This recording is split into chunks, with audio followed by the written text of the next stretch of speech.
গত ১.৫ দশকের ভারত ঘনিষ্ঠ অবস্থান থেকে সরে এসে বাংলাদেশ এখন দক্ষিণ এশিয়ার ভূরাজনীতিতে একটি স্বাধীন ও কৌশলগত শক্তি হিসেবে আবির্ভূত হচ্ছে। শেখ হাসিনা সরকারের পতনের পর অন্তর্বর্তীকালীন সরকারের নির্দেশে ঢাকায় বহুমুখী পররাষ্ট্রনীতি, নয়াদিল্লি থেকে ইসলামাবাদ, বেইজিং থেকে ওয়াশিংটন পর্যন্ত আঞ্চলিক শক্তিগুলোর মধ্যে নতুন সমীকরণ তৈরি করছে।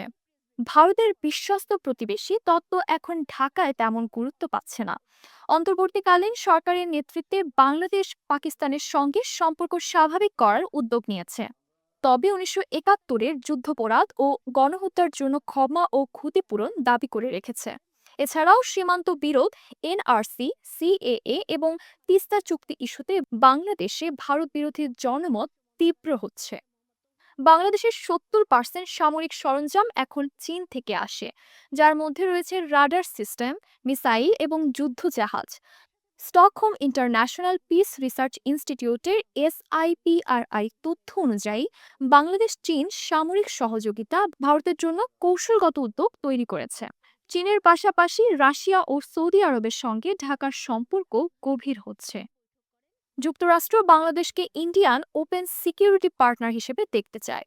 সৌদি আরবের অর্থনৈতিক জোন প্রতিষ্ঠা এবং রাশিয়ার সঙ্গে প্রতিরক্ষার সহযোগিতা ভারতের একচেটিয়া আধিপত্যকে চ্যালেঞ্জ করছে।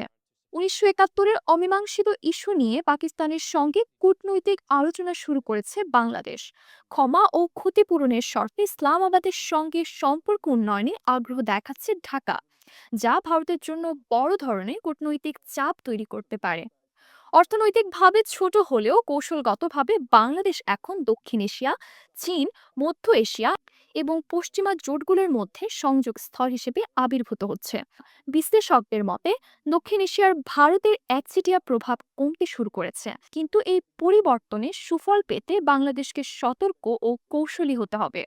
বাংলাদেশের এই নতুন ভূরাজনৈতিক অবস্থান দক্ষিণ এশিয়ায় শক্তির ভারসাম্য বদলে দিতে পারে। তবে চীন মার্কিন দ্বন্দ্ব, ভারত পাকিস্তান বৈরিতা এবং অভ্যন্তরীণ রাজনৈতিক স্থিতিশীলতার বিষয়গুলো ঢাকাকে সাবধানে পরিচালনা করতে হবে।